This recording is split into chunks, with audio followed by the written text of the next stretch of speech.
Hello again everybody, so I am back here again today and I'm going to be reading you our new guided reading text. So if you're in 2D, we got round to reading half of this book on Monday, but I'm going to start it again for you and then we'll be able to finish the story together as well.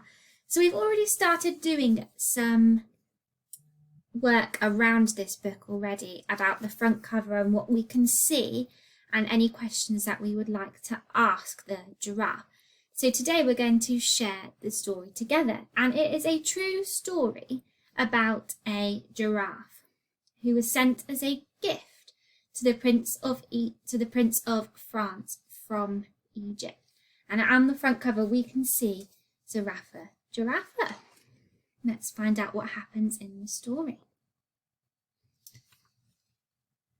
Across the plains of Africa, where grass grows tall and acacia tastes sweet, came the hunters from the great Pasha of Egypt and the Sudan. When they captured a small giraffe, no taller than the tallest of them, and they tied her in a sling to the side of the camel and kept her alive on camel's milk for the journey home. The Pasha was delighted. "She is the perfect gift for my friend, the King of France." He appointed his servant boy, Atir, and her keeper, and handed him a letter addressed to the king, along with a map. Atir unrolled the map and measured the distance. Paris was very far away. It was beyond the edge of Africa, over the sea and the other side of the world. But they first had to sail down the River Nile. A felucca was built with 2 elegant sails that seesawed and pivoted to catch the breeze, with an awning to protect the little giraffe from the sun.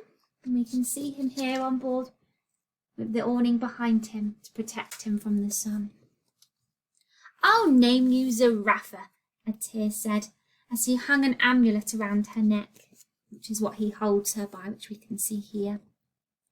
"I'll feed you milk as sweet as lake water, and at night I'll roll back the awning so that you can see the stars." Out past the markets of Katorum, they sailed with the hot haboob wind filling their sails, past the silent giraffe's paintings of Luxor, past the lion-faced Sphinx and her pyramids, and they sailed past the ladies combing their hair with porcupine quills who offered them dates and pomegranates, until they came to the place where the sea sipped up the Nile. Atir led Zeraffa on board a boat bound for France. At night the sailors sang songs to the beautiful long-necked creature that gazed down at them from between the sails, and on the cobblestones of Marseille people pushed forwards for a glimpse of her. The mayor threw up his hands when Atir told him he needed to travel to Paris. "With a giraffe? How? It's impossible. We must consult Monsieur Extravaganza, inventor of all things extraordinary." And here he is. So Monsieur Extravaganza drew sketches. He added a propeller here and an extra wheel there, but each time the mayor shook his head. "No, a machine like that will never work. A giraffe carried by hot air balloon? Impossible." "We can talk," said Atir. "But Paris is 550 miles away." "Zeraffa has long legs," said Atir. So they set off with guards on horses, a carriage, 2 milk cows, and Atir leading Zeraffa, protected by a waxed cloak. And they walked through the orchards of almonds and olives, and through fields of red poppies, through the vineyards of the valley where the mistral wind blew so cold that the waxed cloak had to be replaced with a woolen one with trimmed fur and keep him nice and warm. News of the amazing creature soon spread in Lyon. Hundreds of people turned out to see her. So Lyon is a city in France. So they have arrived in France now. By the time they neared Paris, thousands were lining the road, greedy for a glimpse of her. It's a creature from Africa, Zeraffa of Africa, Zeraffa Giraffa. They all seem quite excited. Children squeezed through the crowds to count her spots, and ladies leant from salon windows to tickle her ears. But Zeraffa took no notice. She strolled down, nibbling the tops of trees, just as she had done in the plains of Africa. This is where we got up to yesterday. At the palace, the Queen organised the guests to be gathered in bristling uniforms and rustling to admire Zeraffa.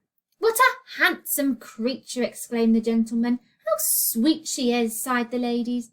"Such long eyelashes, such a black tongue!" And in the garden the king had prepared, with wooden floors and a mosaic of straw on the walls, and people came in their thousands to see her. Paris fell in love. They wrote poems and songs.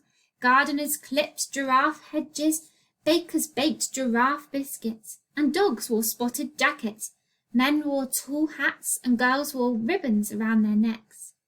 Ladies glued long eyelashes to their lids and twisted their hair up into the styles of a la giraffe, so high they had to lie down inside as their carriages as they rode to Paris to see her. And you can see the pictures of the ladies with their hair and people dressing up with long hats, giraffes and dogs in spotty coats, as they all want to be like the giraffe.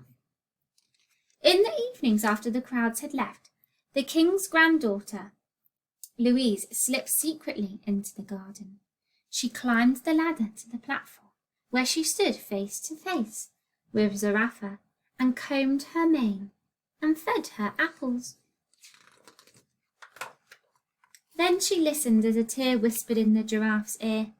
He told tales of a hot land far away, where grass grows tall and acacias taste sweet. He whispered stories of a lake and of stars that turn the sky into curdled milk and a hot haboo wind.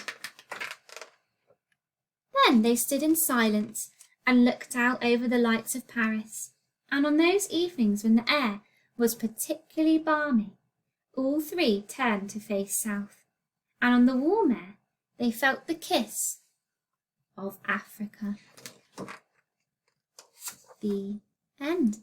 So, I hope you enjoyed that story, and some of our guided reading for the rest of the term is going to be based around this story. So if you would ever like to read it again, it's going to be on the YouTube channel so that you can go back to it and listen to it as many times as you would like. Hope you enjoyed it.